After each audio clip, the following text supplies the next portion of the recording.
आए सुन लो मोर कहानियाँ हम आए सूरीनाम, ओह सुन लो मोर कहानियाँ हम आए सूरीनाम।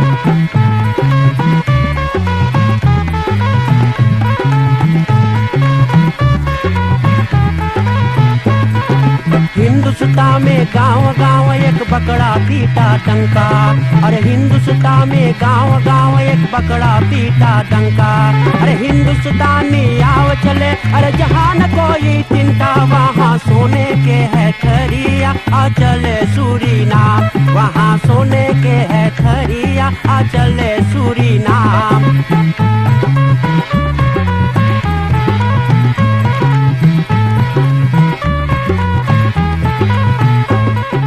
संगीत माला टेलीविजन की देखने वाले हर एक को हमारी तरफ से राम राम, नमस्कार, नमस्ते और सलाम। दोस्तों भाई बहनों, आज एक बार फिर से आपकी सेवा में हम लोग लावल जाएं औद फरहाद लीफ फरफरुखर पुरानी बातें। आप तो जानते हैं जितना लोग के लीफ तय आयु ज़ोईफन तक या ज़ोईफन तक यार से ऊपर है, हम लोग जावल जाएं, इंटरव्यू करल जाएं, बातें करल जाएं, और बहुत बहुत हम लोग मिले, हम लोग के सुने के, सीखे के, किस तरह से पुरानियन पहले कितना मेहनत कर कर के और अपन जीवन को बितैले हैं। तो पहले की ज़माना कुछ और रहा, आज की ज़माना कुछ और है। तो आज हम लोग बाटी लीफॉर्नो बेग है में, और जहाँ पर रहे हैं नानी के नाम है सुमित्रा राम प्रसाद जी, तख्त 80 बरस के। बहुत बढ़िया से हम लोग को अनफांग करने हैं, बड़ा प्रेम से स्वागत करने हैं, और आज हम लोग जाए ना नानी से बातें करें। पहले नानी के हम आशीर्वाद ले रहे हैं। नानी जी पाए लगी, कल्याण हो बेटा। कैसे बात हो आप? सुखी। अच्छा है। अच्छा, कैसे आपके खसौन थे?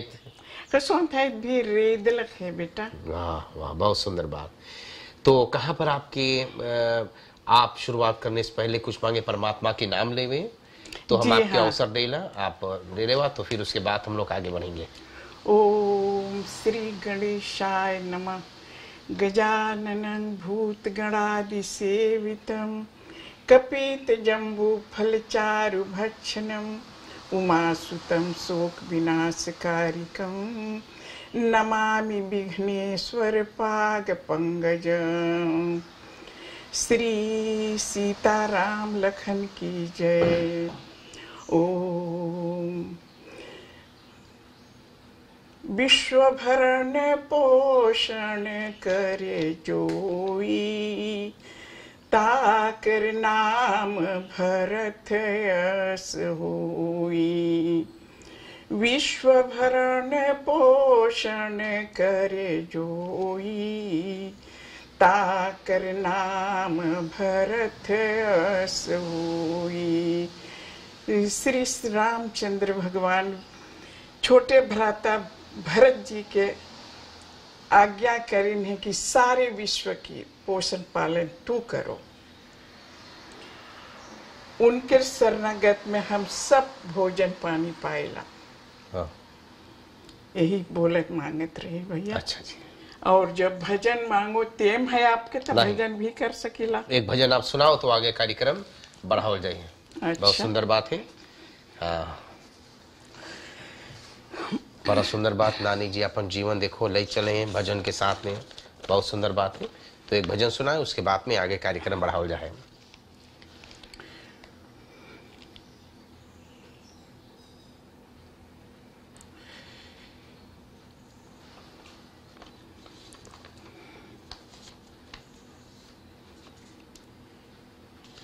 अब पहले ने उतना गटे ना है और ना हिम्मत है या पहले ने जैसे रामायण बैठ के हम लोग करत रही। अच्छा।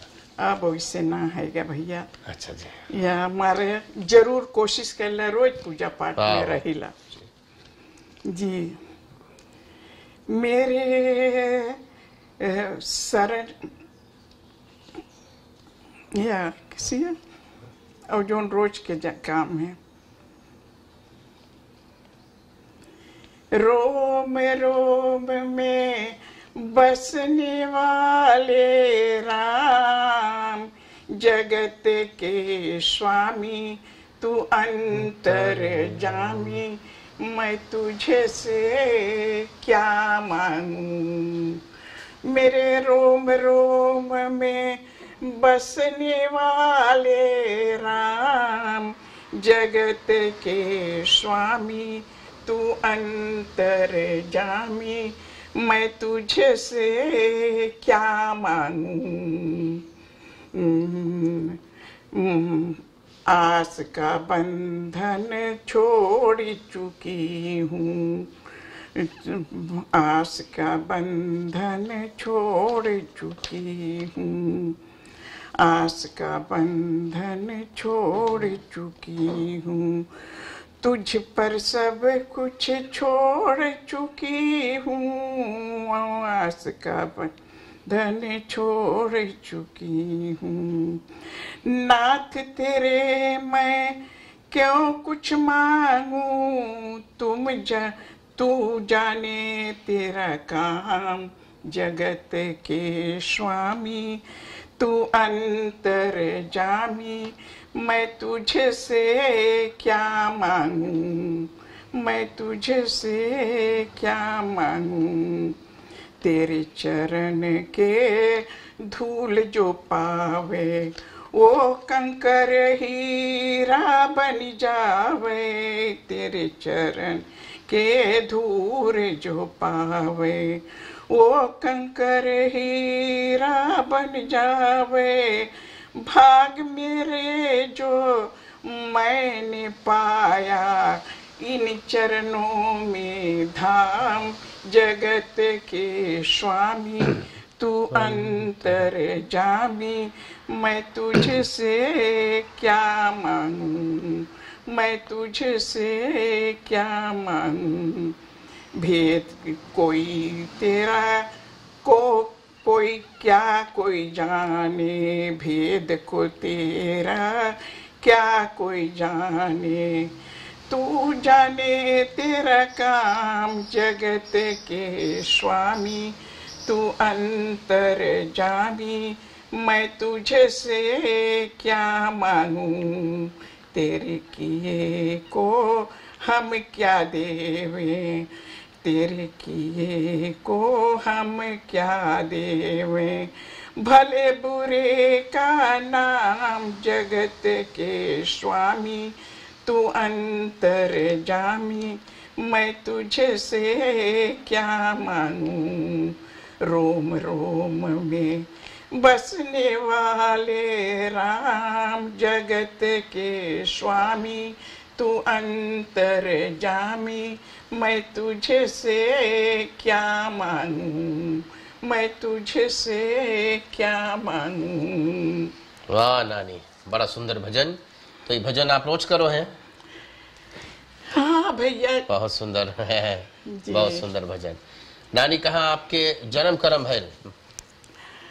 अब जन्म कर्म के तो पहले खाल आप जानते हो, मैया बापा कहाँ रहत रहे? हाँ, आप सुनो कि बहुत बात पूछना आजी से नानी से तो माख ना रहा, बहुत बाप से बतिया, बाप माख ना रहा। अच्छा।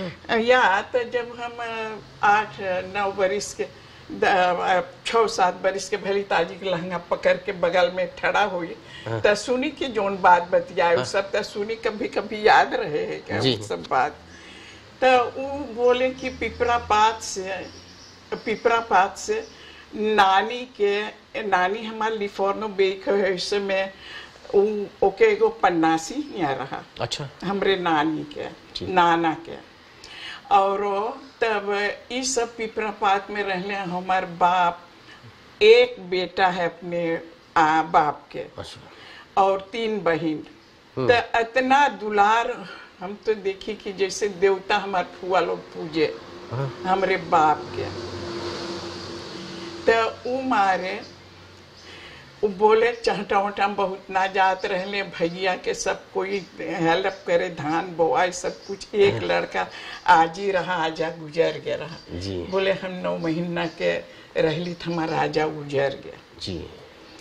तो ऐसे हिया पर जब हमार बाप के ससुराल हिया रहा, नानी नाना रहा, तो हिया कोई मलाई खेत बेचत रहा था, हमार बाप कीन के हुआ हंसू से ऐसी हबड़ा हुई कायम हाँ, तब यहाँ पर रहा तब मलाई के थोड़ा से धान के लगत रहा और उ सब कसाबा बाना होना ऊंचा जगह रहा। हाँ। तब बोवत रहले। अच्छा। तो वैसे हमार बाप खेतीहर रहा, कोई के काम न गैल करे। अच्छा।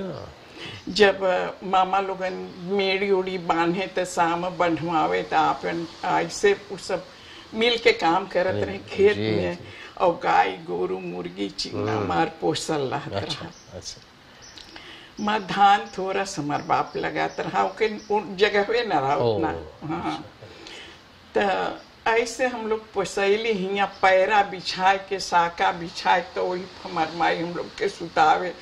तो हम और दुई बहन ले दुई लड़का लेके हमार माई हिया आए रहा। वहाँ हम जानला छुटकी बहनिया के हम खिलावत उलावत रही। हम जानी ला कि दुई लड़का हिया रहा। तब और हिया पर 6 बिटिया भैलू सब हमार माई के। अच्छा। एक को लोंडा ना। आप तो एक को लोंडा ना।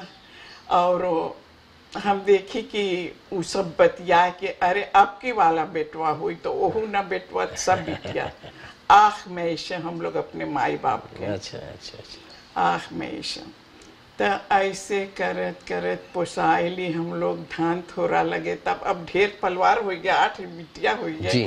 और तब चाउर और कमती हो जाए तो जब खेत में कसावा रहे तो कसावा उखाड़ के हमारा उसीन के धरे हम लोग स्कूल से जाए। अरे बाप, जब हम लोग कसावा देखी उसना ले तो रोआई लगे, कोना कोना ठड़ा हो के रोए। हम लोग मांगी भात खाए या और बाना पक जाए तो ओके उसने वैसे उसने देवे खाए के। जब नानी सुने कि सबके अब चाउर ना है तब पठावे के आदत था चाउर। हम जानी ला कि बप्पा ही चाउर पठावत रहा। छोटके 3 मामा रहा, बड़े कमासू, बड़ा जबर मामा हमार लोगन के। अच्छा। हमार नानी भी एगो होलंदरी ने लंबा करिया रहे, बाकी लंबा चौड़ा औरत और काम करे भैया के धान उन ढोवे ढावे के। हम जानी साथे साथे हमके ले जाए सब। हम अपने मामा के लड़कन देखी तब सब धान ढोवे धान काटे घाम में, बड़ी काम करे सब कोई। नानी हिया एक बड़का भारी गाय के घर रहा और मैं चरही ऐसे बनल रहा। और चरही घास भराए संझा के, और दिन के तो गाय जाए कहाँ बनाए न जाने। तो जब घास बनाए तो हमार मामी 3 मामा रहा तो 2 मामा अलगे हो गए रहा। एक मामा मामी रहा दुखी। तो मामी और नानी और मामा दूध दुहे सवेरे संझा के सवेरे। कहाँ कितना बेचत रहा हम नहीं जानी भैया, बाकी बड़ी ढेर दूध हुआ मिले। तीनों मिला गाय दुहे, इतना गाय वो सब के रहा। और मुर्गी ऐसे जब 11 बजे मुर्गी कर कर कर कर हल्ला मचाई ढाड़े। सब आवे चरहिया मंडा देवे। तो संझा हुए तो हमार नानी एगो बस्कीटा ले बोले बिन के धर बेटा अतना अंडा भैया पर्दा।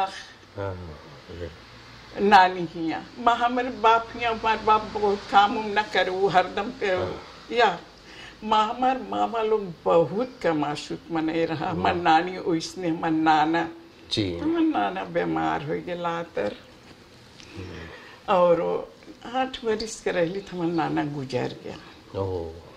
या नानी रहा तो गुंती हो गया रहा अंडवा बेचे के, तो बेचत रहा अंडा और इसने बड़ा बनाए के बेचत रहा। छिन भर में छाने सास पतो हम लोग पाए जाए खाए के।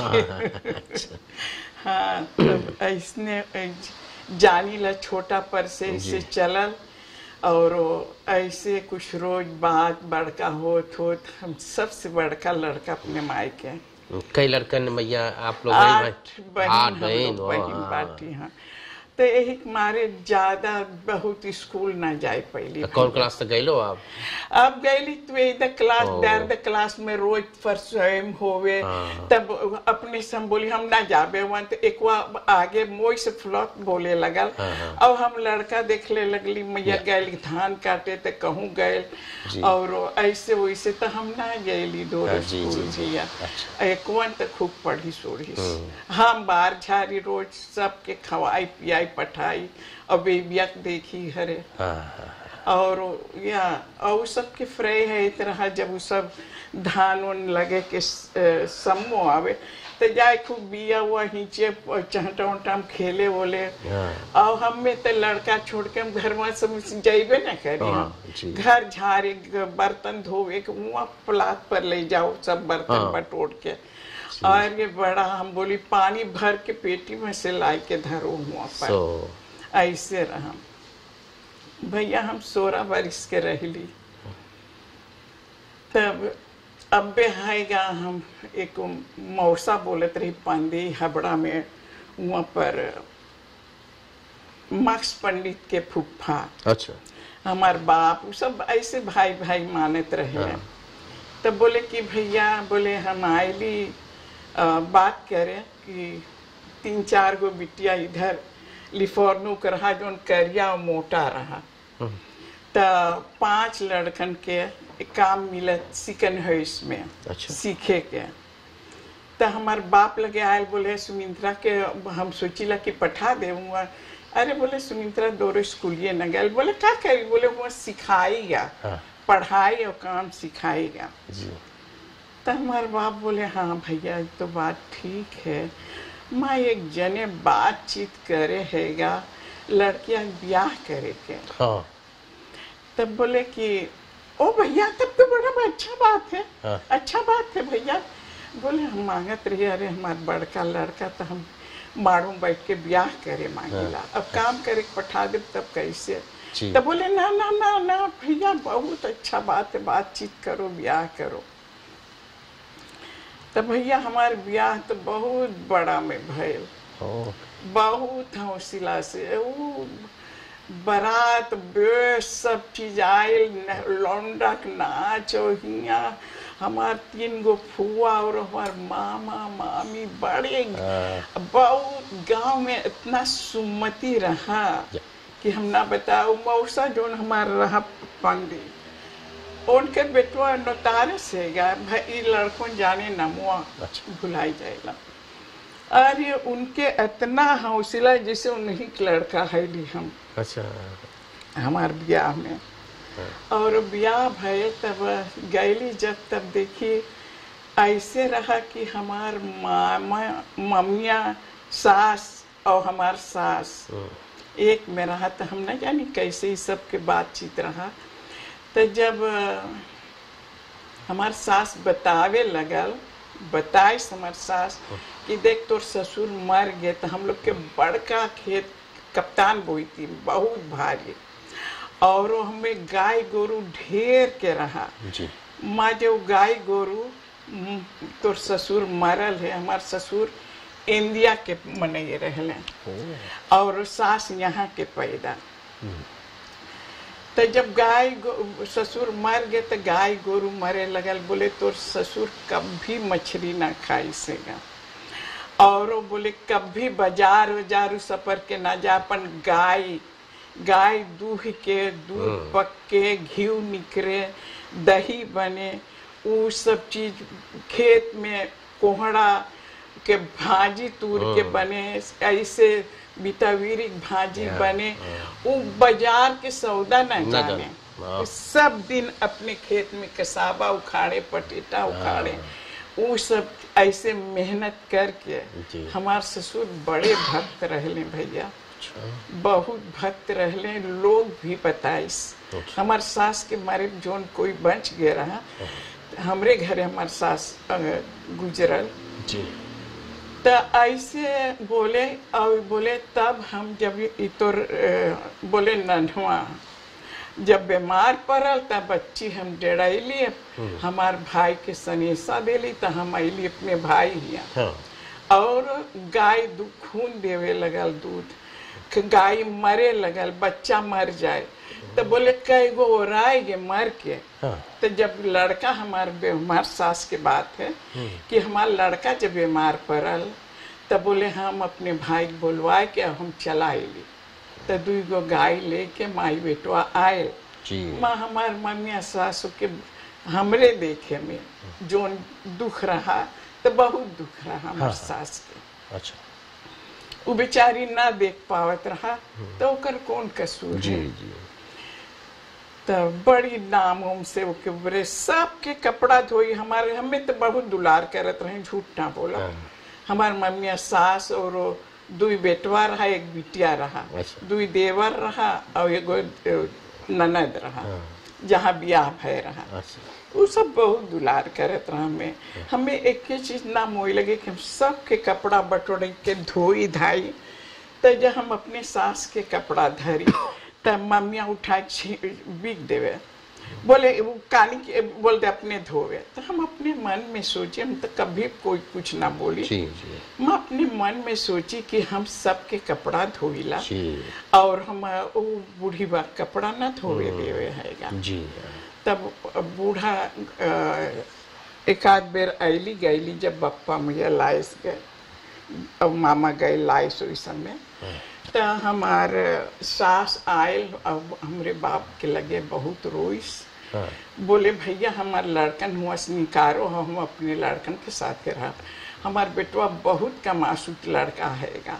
बोले वो अपन कमाई के बनावे। बोले हुआ कमा है इतना, हर चलावे, धान लगावे और सब भारी भारी बुल पोसवावे, सब बेचे, सब उनकर है, हमारे लड़का ना है कुछ। जी जी।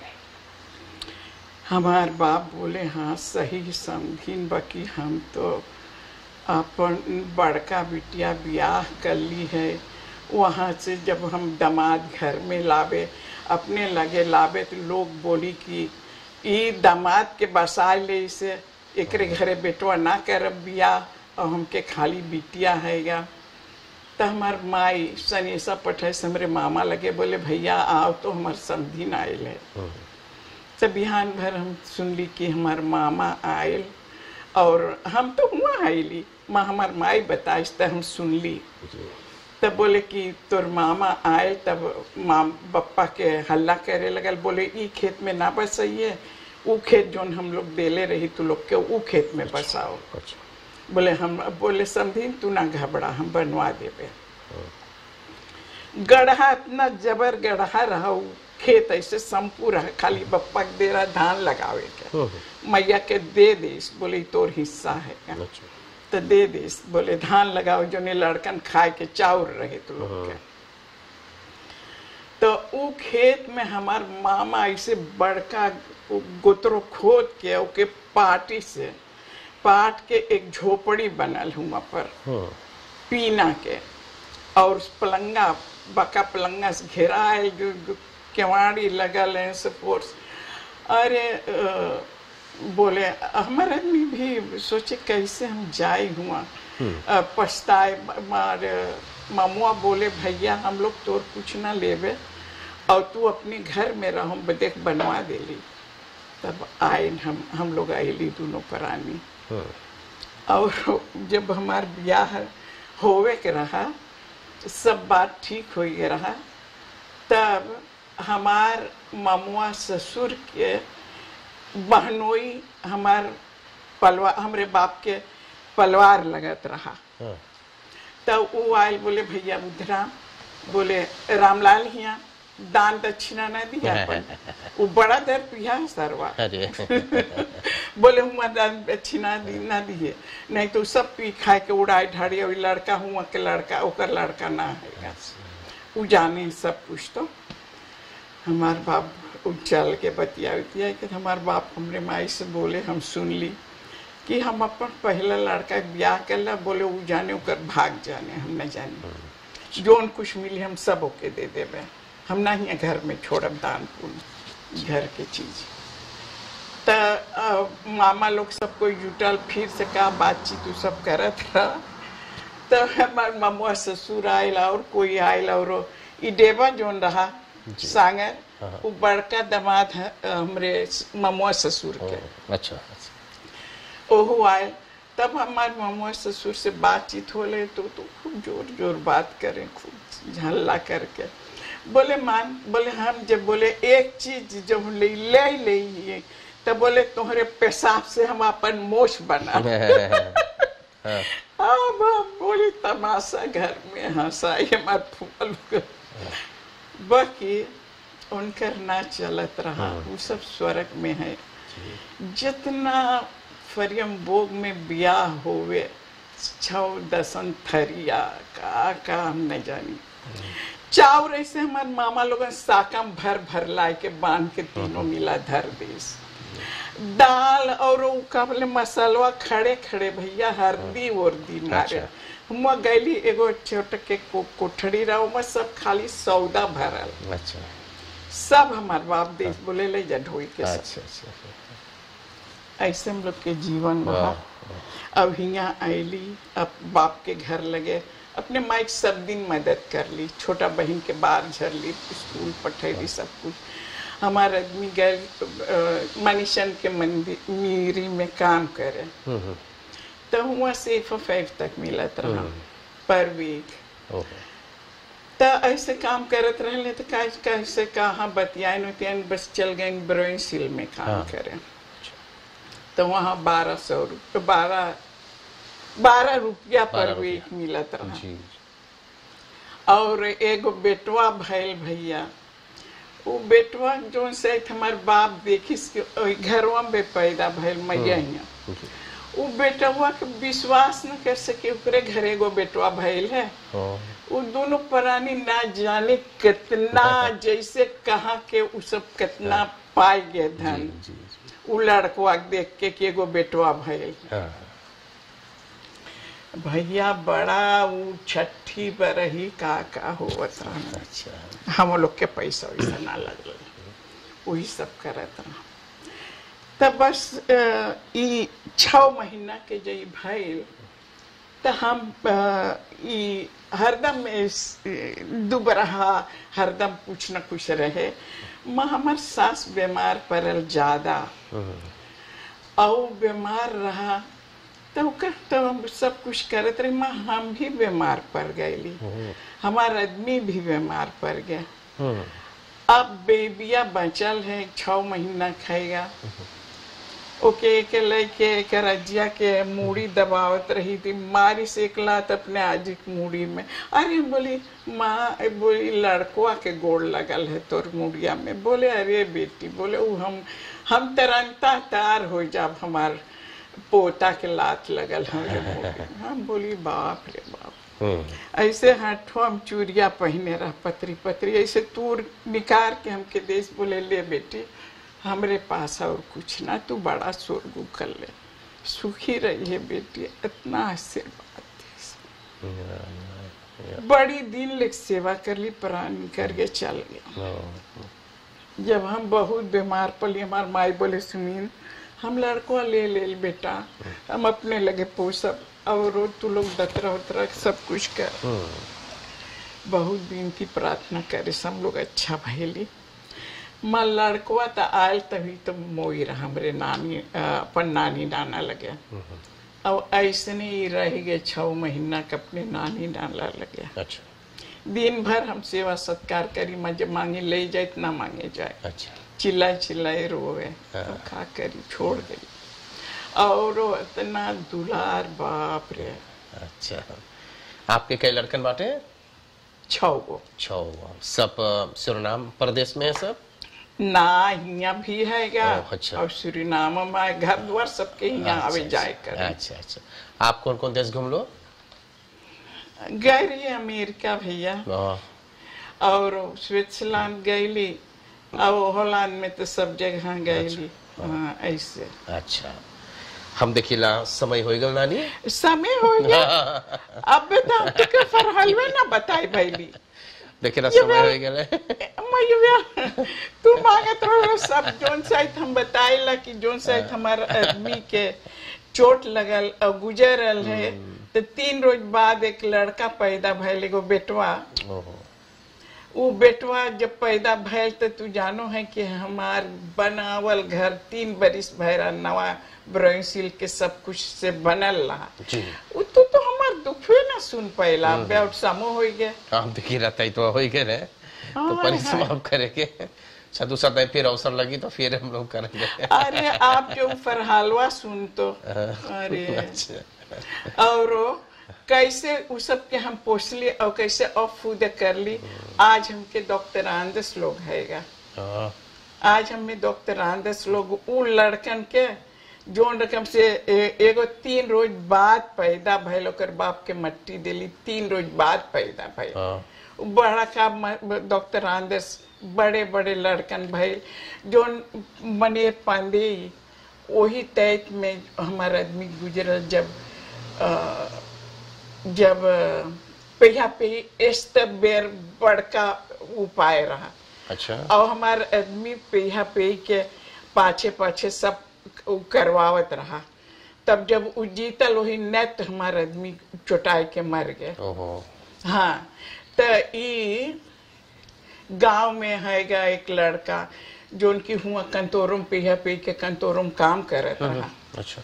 वो बोलाई हमके बोले दीदी तू आइए पहिया पे के कंतोरम में वहाँ पांडे ही बोलाई से तो क्या जी। तो हम बोलिए भैया हम तो ना जानी रास्ता कैसे आवे। हाँ। तो बोले कि हम फुआ से बोला अपने फुआ से कि तो के लेके आए कंतोरों में। जब कंतोरों हमके लेके गए तो हम देखी भरल कंतोरों खाली औरत पांडे के कंतोरों रहा शहर में। या हम सब चीज ना लिखे फिखे ना जानी थे। तो जब वहाँ पहुँच ली, जब देखी अर्जुन यहाँ अब पीछे भारी दुकान हो गए। हाँ। यही रास्ता में हावड़ा हाईवे के। हाँ। बोले दीदिया आओ आओ, बोला कि हमके ले गए। जब पांडे देखी समय तो बोले बच्ची कैसे है ले। तो हम बोलिए भैया कैसे बताइए, और बोलना पहले रोवे लगली। तब बोले कि क्या बात है। बोले तू चुपाइए तब तो बताइए। हम बोली देख लड़का बीमार हो जाए तो वही डर के मारे और हम सीख हो जाए। लड़का हरदम बीमार हो जाए, टेढ़ा हो जाए, ब्लाउ हो जाए लड़का। तब बोले कि ओह, बोले कि हम सोचिला कि मैया बप्पा अब्बे तोर है, हम सब सुन चुकली तोर हाल चाल, हम जानला तोर आदमी हम लोग के बहुत मदद करी से तब हम लोग जीतली है। तो बोले हम मांगी ला तोर बड़का लड़कों सब अनाथालय में लगावे और एगो तू पोस ले। तू बहुत छोटा उम्र के बाटे, आखिर तो के फिर ब्याह गौन करे पड़ी। अरे भैया हम इतना रोईली हुआ पर। बोले चुपा जा, हम जो कुछ कसूर वाला बात बोली। हम बोली हम अपन लड़का कभी ना देवे कोई के, हम अपन लड़का ना देवे। जब हमार बिटिया ऐसे बड़े बड़े मुकाबले तू लोग बोले कौर्थ थे, हम एक माँ कौर्थ हो। जब बड़े बड़े मिनिस्टर के लड़कन जब वर्ष पावत रहा जाए नीदरलैंड पढ़े जी। हम अपन लड़का हमारे आदमी छोटा के रहा बिटिया इतना, तब बपुआ मरल है। मऊ हमेशा बोले तू डॉक्टर हुई है, तू डॉक्टर हुई है बेटी, तू बर्तन ना धोई है, प्लेटी उलेटी ले रहे फेंक देवे। छोटा लड़का बोले तू डॉक्टर हुई है। अच्छा। तो जब बापुआ मर गए छौड़िया आए हमारे पिठिया इसे देखे हरदम चिल्ला चिल्ला हम रोए। बहुत छोटा रही बेटा जी। जब हमारे आदमी मरल, अब हम लोग हंस के ना दोन भर एक दूसर से इतना छीक भर में चोट लगल, हफ्ता भर में मर गया दमिया। तो वो बोले कि जब ई बोले माँ तू ना रोइए, हम ना जाबे, अब डॉक्टर ना हो पावे, वहाँ पापा ना है। बोली नहीं, तोर बाप ढेर पैसा छोड़ के गए है, अब बोलिस तो के होवे के डॉक्टर। तो जब एके पठैली छोटा पर से शहर पठैली स्कूल। अब सरदार के मौसी के बेटवा आवे घरे लेवे, बस जे ही होए ते ही रान पड़ोसी अरे सुमित्रा तू हुआ पठाए अपन लड़का पढ़े के काहे के नहीं हमार लड़कों जाएगा। हम पूछना बोली कोई के मार हम सोची कि एकर दिल ना टूटे, पढ़े दोरो बेस आवेले। जब बस मनैया थोड़ा दिन बाद फिर द क्लास में जाए लगल तो मनैया लड़कवा के बोले हुआ हूँ कूप है तो हूँ कूप जाए। तो जब सब लड़का बटोर के धनिकन के लड़का लेके चल जाए स्कूल, तब ही छोड़िया के लेवे ऑटो में तो ठड़ा हो के जाए के जगह ना रहे बैठे के। तो ये ऐसे और ये सब बोले ना हमसे सहे सब बात लड़कों ने ऐसे कि मैवा हरदम रोवल करे ना कुछ वैसा बात बोले। फिर आए लेकर तो जब ऑफर भैल एकदम तो बोले माँ हम ना जाबे बेसो, हम जाबे खबो में गो कारता कीन दे तुम लांटी बेस में जाबे, तो इतना ढेर पैसा तो काहे तू ना जाइए मकलक हमें सोचे ना पारे हैगा कि तू कहाँ बाटे।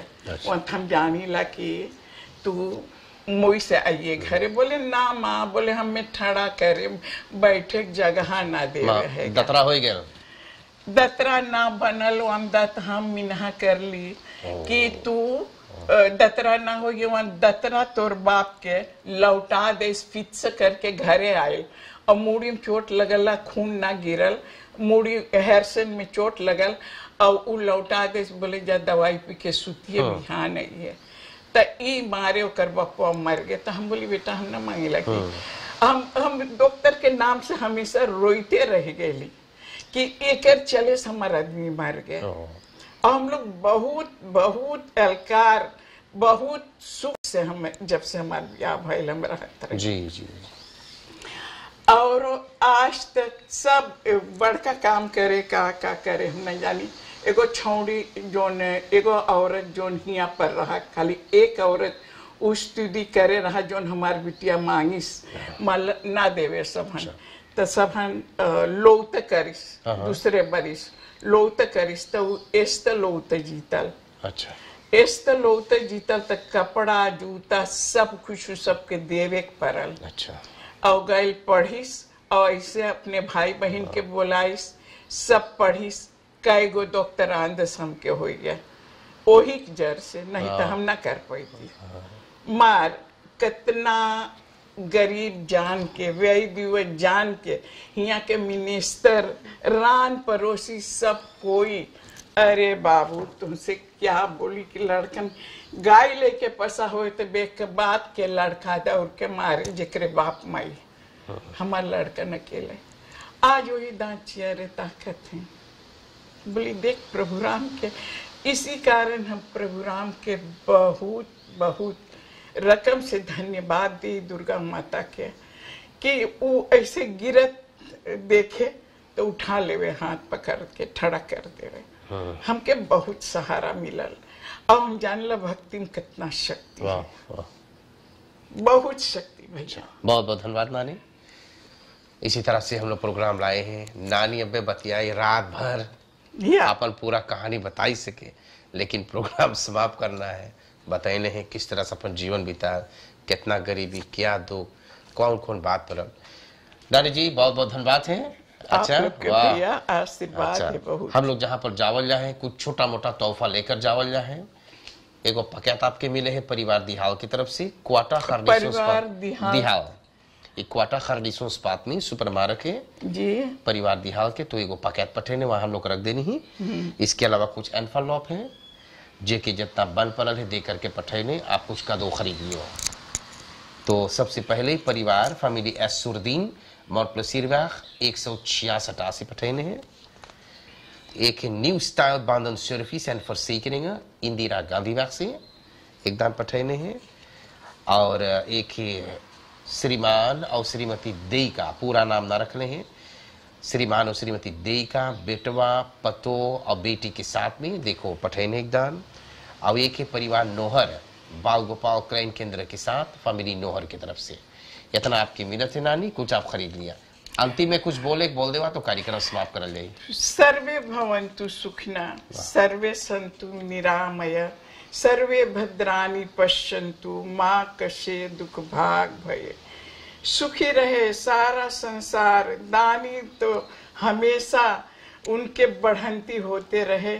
जो हम जानी ला कि जब बाल गोपाल के हम बोली ला तो सब जो हमें ताकि हम बोली बेटा कभी कुछ ना कमी हुई, दान पुण्य करते रहो। 3 भागवत कर ली। हम बोली लड़कन जो आवे खुशहाली से हमरे घर से जाए। और अंतिम में आप लोग के निमंत्रण हैगा, घरे जग हैगा। अच्छा। हाँ, ये तक यार में फिर एक जग करीला। एक रोज के निमंत्रण है, माँ पूजा पाठ तो हम करते रहिला और ब्राह्मण द्वारे 3 रोज करब। अच्छा, सुंदर बात। दूसरे निमंत्रण के कार्ड ला दे बेटा। अब हम ले लेना। अच्छा, धन्यवाद। और आज के लिए प्रोग्राम समाप्त करेंगे। नानी खूब बढ़िया साफ रही हो, चिंता वगैरह बिल्कुल ना करिए, बाकी की जिंदगी खूब खुशहाली साफ बिताइए। अच्छा, ऐसा तो सब कुछ। हाँ रे भैया, लड़कन क्लैन के अंदर बड़े बड़े डॉक्टर रामदेस भाई, डॉक्टर भाई ट्वेलिंग, 2 बेटवा, 1 बेटवा, 2 बेटवा एक भाई ट्वेलिंग। अच्छा। और एगो डॉक्टर करे, एगो और बड़का मस्क पे के मनई है। कृपा प्रभु राम की। माँ दुर्गा, मैं बड़बड़गी नहीं करती हूँ मैया, कृपा आपके मैया, आपके आशीर्वाद, आपके आशीर्वाद दुर्गा मैया। सर्वे भवन्तु सुखिना, सर्वे सन्तु निरामया, सर्वे भद्राणि पश्यन्तु माँ कष्टे दुख भाग। ऐसे सबके बढ़ंती होवे। दान पुण्य करे वाले बारी फुलवारी जिए 100 बरिस, सब तरह से सब कुछ परिपूर्ति कर दुर्गा माँ। यानी हम लोग तैयारी करें। कल्याण हो, सुखी रहो बेटा। सबको के नमस्कार और शुभ रात्रि।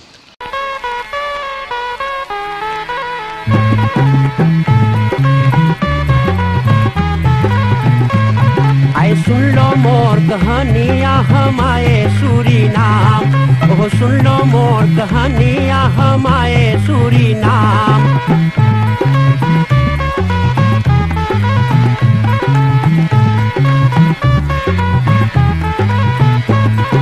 हिंदुस्तान में गांव गांव एक बकरा पीटा डंका, अरे हिंदुस्तान में गांव गांव एक बकरा पीटा डंका। अरे हिंदुस्तानी आव चले, अरे जहाँ न कोई चिंता, वहाँ सोने के है खरिया, आ चले सूरीनाम, वहाँ सोने के है खरिया, आ चले सूरीनाम।